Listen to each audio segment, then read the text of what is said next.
for most mothers, you do not expect a lot of challenges, especially when it's the first time. Other times, even second-borns, third-borns, and other children coming after may come with their own challenges and complexities. The milk was not there. So the nurse was with me all through, trying to just let him suckle nothing until when it comes out. Yeah. So yeah, the latching, you had no issue. The baby knew exactly where to land on when you were holding the nurse him. did it. The nurse did it. Yeah. That was a very helpful nurse. Yes. Well, after the baby came, it was horror. Well, I put the baby there, the baby was crying. I'm trying to, get him to latch, and at first I didn't even know what latching was. So the nurse is coming and saying, latch the baby. I'm like, okay, what's that? So at the end of the day, I came to figure out that, it's breastfeeding and making sure the baby is, properly feeding on the areola, which mine was not. He was using my nipple as a straw. And the first 3 days I didn't have milk.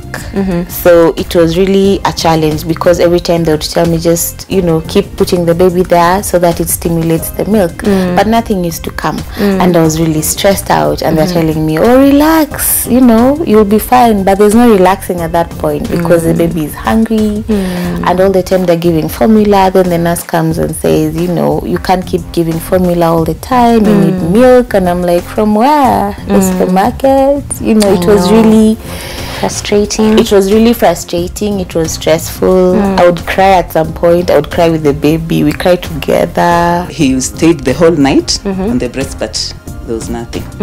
But yeah, until morning. So morning, it started pouring. Both sides. Both sides.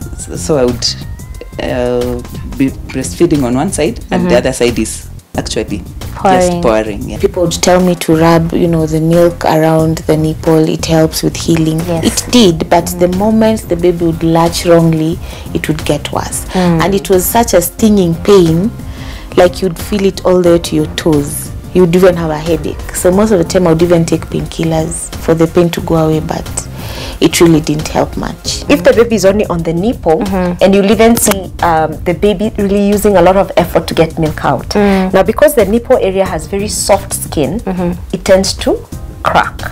So what we want is to make sure that the nipple is deep inside the baby's mouth, so that now the hard part, the palate, where the gums are actually on the areola, where the ducts are. So we want the baby to press there, so that the milk can go through the nipple, but we're not trying to get milk at the nipple area. Can you see this one? It's almost not out. So if I try and put the baby here, you can imagine the baby is just getting a very little grip of the skin.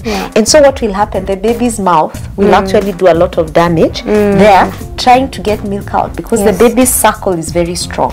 Most of us are usually far above, and then you're bending to go to the baby. So you see, they're not on the same level. So I need baby and breast to be at the same level. The second thing, we need the baby to be brought as close as possible to the breast.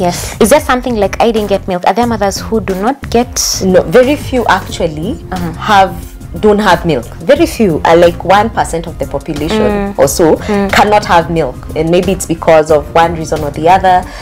Maumbile, like when they were growing up as teenagers, the breast didn't develop the way they are, or they had a mastectomy, or they had, those are now a different case. But for majority of women, they can actually have enough milk for their baby. But what happens is, number one, long latch. It means that the baby is not Wrong wrong latch.